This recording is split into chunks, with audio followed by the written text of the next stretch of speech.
Welcome to the Open to Hope Show. I'm your host, Dr. Gloria Horsley, with my co-host and daughter, Dr. Heidi Horsley. This show's brought to you by the Open to Hope Foundation in partnership with the Compassionate Friends.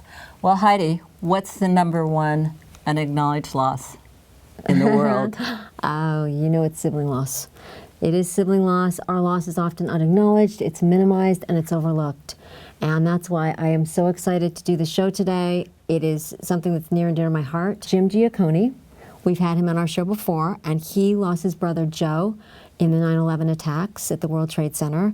And he also was the runner-up for a NASCAR award, and we're going to show a clip about that later. And he is a volunteer at Tuesday's Children. And Tuesday's Children is an organization that helps people that lost someone in 9/11. Yeah, and he showed us around the 9/11 Memorial Center and talked about his story, and I know you're going to be really interested in hearing about his story today. So let's get started. You have opportunities to tell your story over and over. And how do you go down, you are at the site, right? And you give people tours. I'm a volunteer, one of many, that we give tours at a place called the Tribute Center.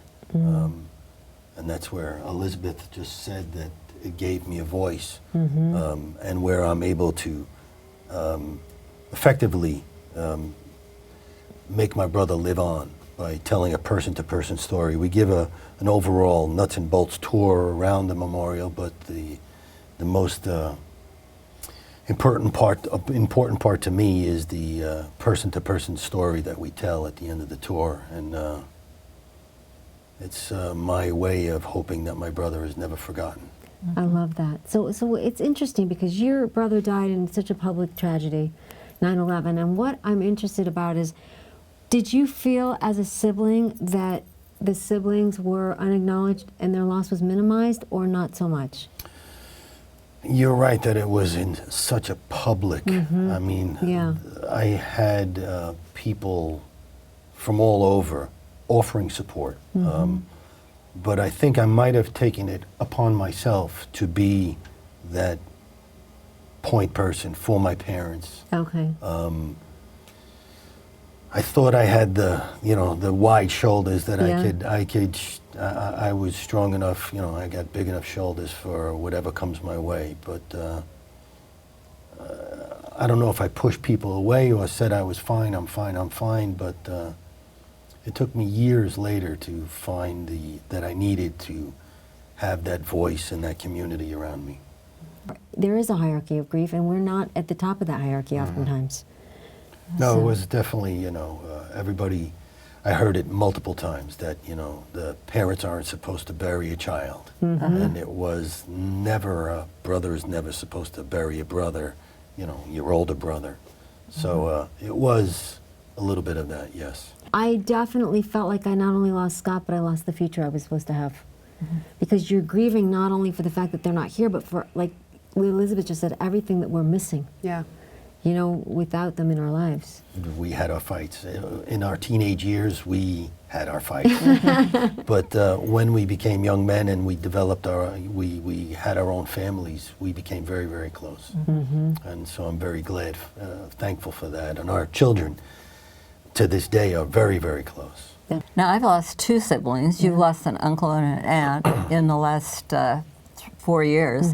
And one of the things I'll say about that's different, having lost a son too, is that the issues for me are, my sister did she have 7 kids? I think, yeah. And it's all my nephews and nieces and all their kids. And, she was older. And trying to stay connected with the whole thing, your whole system kind of breaks down with older siblings going too, and you miss connecting with them. But so let's kind of do a little go around about advice. And what are some of your thoughts for bereaved siblings? Well, the thing that I found was that I found a community of people like me, and I found an avenue for a voice. And it took me many years. I began with Tuesday's Children in 2006, and I began with the Tribute Center in 2010. And once I found that voice, I think I said it on the last show, that the sun was brighter. And I felt healthier. So find your voice. Yeah, so find I love places. it. And that's And- what we're basically doing with this, right? Absolutely. I just want to say to the parents out there, even if your children are not grieving in front of you, they are grieving. Oftentimes we don't want to grieve in front of you because we're being given, you know, information, and we're being given messages of be strong for your parents. This was really hard on your parents.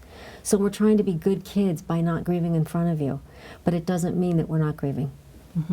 And sometimes you grieve with your friends, Absolutely. too, right? We grieve online, we grieve with our friends, we grieve alone. So it's my turn to give some advice. And I guess I would say if you have lost adult siblings, as I did, I think Facebook is such a great venue. If you can figure out how to get yourself on Facebook and connect with your nephews and nieces, it's pretty amazing. And you can follow what they're doing, and they'll comment on what you're doing. And, so and as a side to that, if you want to join a Sibling Loss page on Facebook, the Compassionate Friends Sound of the Siblings is a closed Facebook page for bereaved siblings, and it's fabulous. And I would also say you might want to go to the Compassionate Friends National Conference, and you know, even if you lost an adult sibling, our #1 visit on our site is loss of adult parents and siblings. So there are a lot of people hurting out there, and it's never too late or never too early to resolve those issues that you've had with them. And you might want to talk to write them a letter. You know, there are all sorts of things that you can do. Get some therapy, get some help, but talk about it, even though maybe it's way back. Reach out. Don't do this alone. Reach out to other siblings because they really, really get it. Things keep coming up around our sibling loss. I mean, and they will for a lifetime. So it's good to know you're not alone and that others have been there and made it. You're going to too. Absolutely. Please don't say to us, you no longer want to live and you don't know how you're going to go on, because it makes us feel like we're not enough. And we've lost a sibling. We can't even fathom or think about the idea of losing a parent also. Oh, well, Heidi, let's close on that note. And we want to thank you guys for being on the show today. It's been great.